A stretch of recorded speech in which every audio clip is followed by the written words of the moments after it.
Well, this next joke is one of those jokes that... It's not, you know what I mean? I like to tell it, but it never does good. But I'm gonna do it. You know why it doesn't do good? I'm not good at impressions, but this is an impression.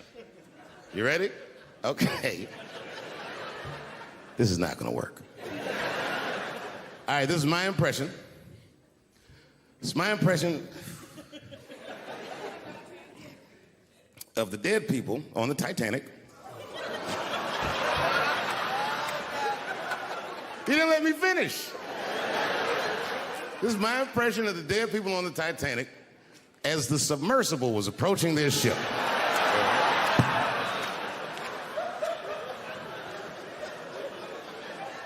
That's good enough. All right, here it goes.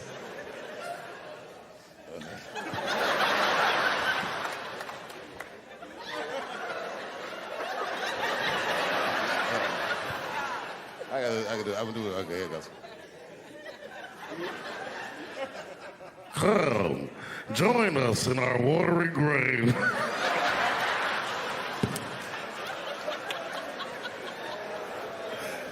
Oh, buddy, that's funny to me. Listen, that is a funny way to die. 20 years from now, on my 70th birthday, I'm gonna take a submersible to see the submersible. Hopefully by then it should work. My wife hates that joke. You know, do you know this strip club in D.C. called Camelot? Is that still open? Well, I know what I'm doing after the show. I gotta tell you, the other day my wife called me creepy. You know, I frequent strip clubs. I don't want, you know, it's something I like to do. And my wife said I was creepy because I go to strip clubs by myself. Is that creepy? I think that's better than going with the fellas. That's creepy to me. Hey, y'all, let's all go to the strip club and get our dicks hard together as a group of friends. Drive home in a quiet car and not talk about any of the things we've seen or done. No, nigga, I go by myself. But my wife doesn't understand why I go to the strip club. It has nothing to do with sex, you understand? I need a pinch of sexual energy in the room to relax, but it's more about being out. I like the music. A few naked chicks in there, it just makes me feel good, but I'm not trying to like socialize or meet anybody. You know, sometimes I go to the strip club and I bring a book. I do, and I sit right by the stage because the reading light is better.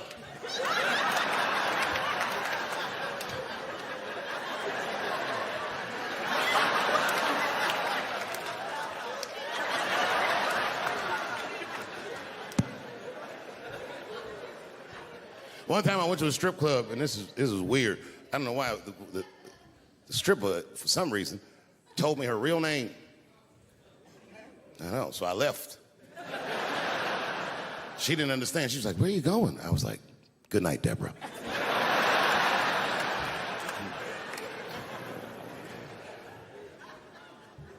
God bless her, but my wife is mistaken about my life. She told me once she thinks my job is fun. My job is a job. I'm fun. It's too dangerous, man. You know, all last year, I was touring with arguably one of the greatest, if not the greatest, living comedian, Chris Rock. Me and him toured all year last year.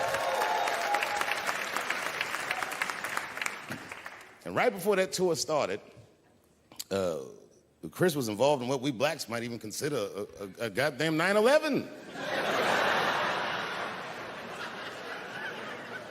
Chris got slapped in the face at the Oscars by Will Smith, which was one of the craziest things I'd ever seen. In fact, if you watch it live on television like I did, when it happened, I thought it was fake. I did, and I wasn't sure, so you know what I did? I waited, because I'm like you, I know Chris. I waited like 30, 40 minutes, as long as it would take him to get to another party. And I called him on FaceTime, and he picked up. As soon as he picked up, he said, "You was the only nigga I had to answer the phone for." Apparently, Obama and Oprah, everybody had called this nigga to see if everything was all right.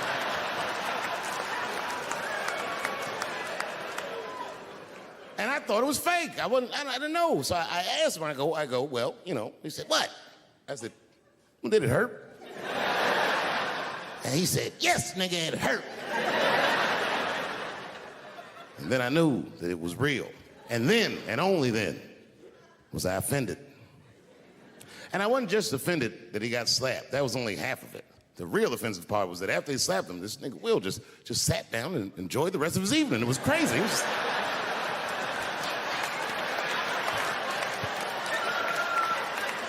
the fuck is this? And I know Chris was backstage looking like, nobody helped me.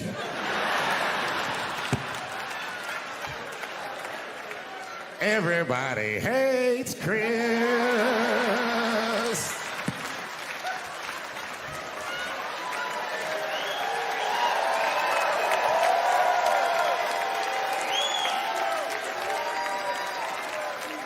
You read, but the kid, while we was beating on him, reached in his waistband, pulled out a .22 caliber pistol. That shit was mayhem. Everybody started screaming, oh my God, he's got a gun. He's got a gun. And then I got scared. I was in the back, but I was scared because I knew that everybody that was with me was armed. Yes, if they had shot and killed this kid on stage at the Hollywood Bowl, like I pay you to do, Travis,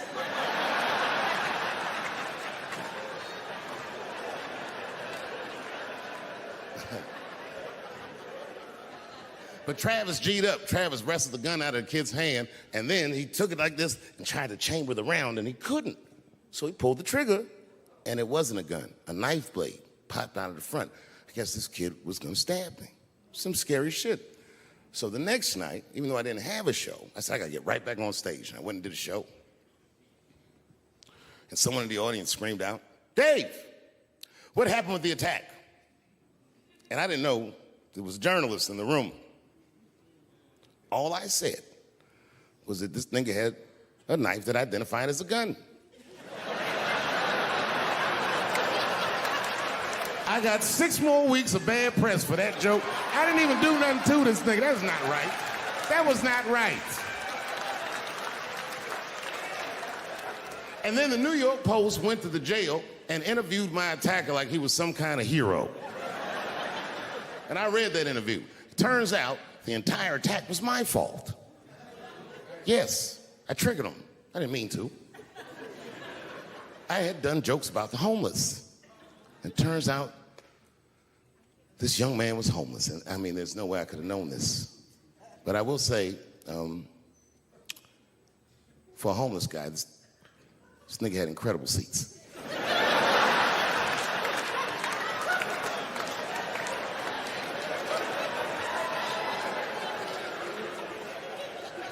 Oh, and they said I triggered him because I had done LBGTQ jokes, and it turns out this fella was a B.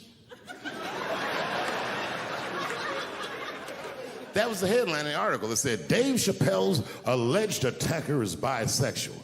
I said, alleged attacker? This motherfucker definitely attacked me. I'll show you the tape. He's allegedly bisexual. I'm gonna need to see him suck somebody's dick before I believe the rest of this article.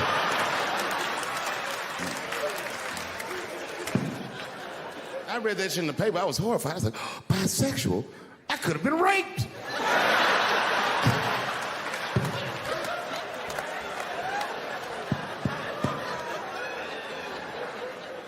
No, you know what though? It's not funny because after all that madness ensued, I went to the hotel room. I was by myself and I opened the door and my wife was in there alone. She was sobbing, like sobbing. I said, oh my God, what's wrong with you, bitches? You get attacked too?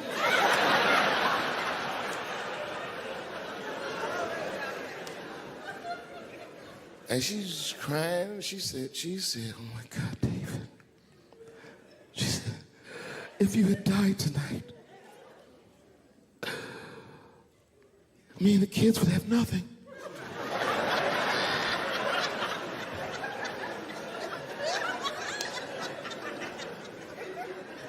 Then I knew it was serious.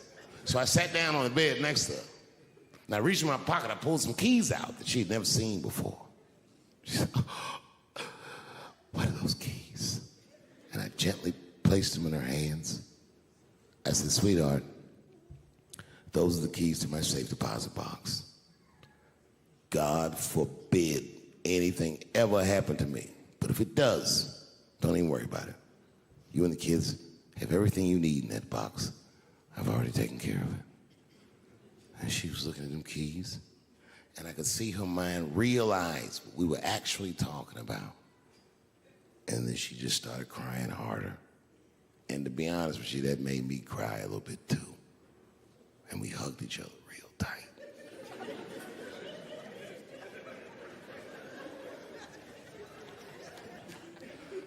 Do you know this bitch looked in the box while I'm alive and well? Who does that? Oh my God. And then she was mad at me. She said, God damn it, David, I opened that box. I said, you did?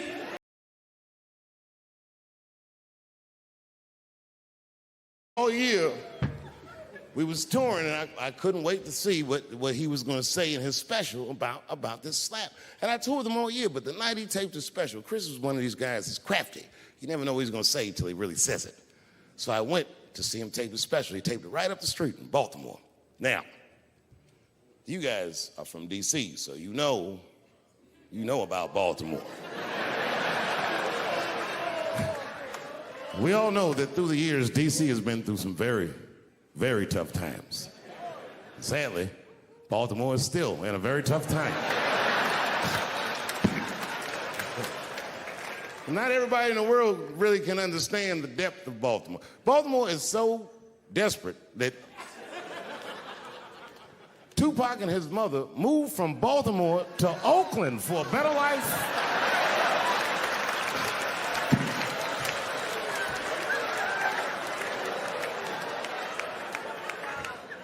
And Chris Rock went so hard in the paint, and I can't believe he did this, he shocked a Baltimore crowd. I didn't even know that was possible. I started doing comedy around here. Shocked them.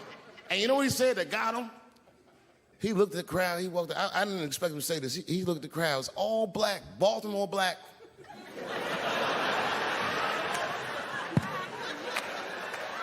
Even if you rich and black in Baltimore, you know them niggas is traumatized about something. And Chris shocked him, and this is what he said. He went to that crowd. He said, I refuse to be a victim. And the crowd said, oh. And I was backstage looking like, nigga, watch the tape.